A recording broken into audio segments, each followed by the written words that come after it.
Hello guys, nagluto day ko karon og tukwa nga kining naay gipaibabaw nga apple. Mo ni siya guys ang kamatis nato, atong cashew og kining bell pepper, dayon natay apple, sugar beets, carrots, then ato ang mga lamas-lamas pa nga uban. Then kinahanglan pud ta og kini tubig. Dayon guys, kining atong tukwa bali na air fried na siya, dayon ako na siyang gi-marinate. Gibutangan ako na siya og paprika, gamay nga vinegar, asin, turmeric ug uban pa. Karon guys atong lutuon nato pinaagi sa kining tubig lang or ang gitawag na water frying.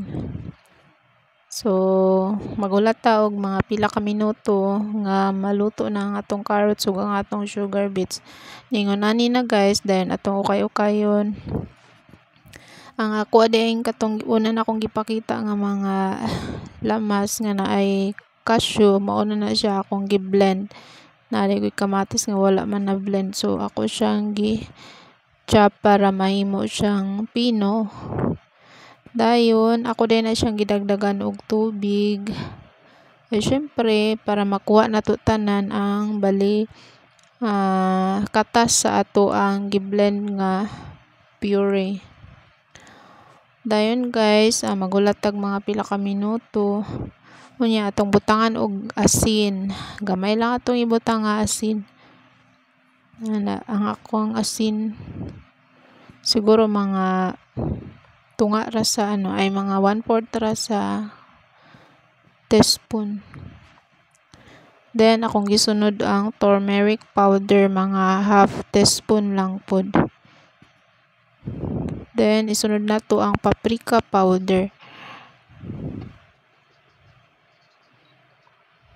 Dayon atong lambugayon aron nga motublag ang atong mga sagol-sagol. Kini siya guys, mura siya og tofu steak pero wala lang na ko ni siya gibutangan og cornstarch. Kaya ang atong cashew mo lapot-lapot naman na, so mao pud nay maghatag og lami nga lasa sa ato ang lutoon karon nga kining tofu.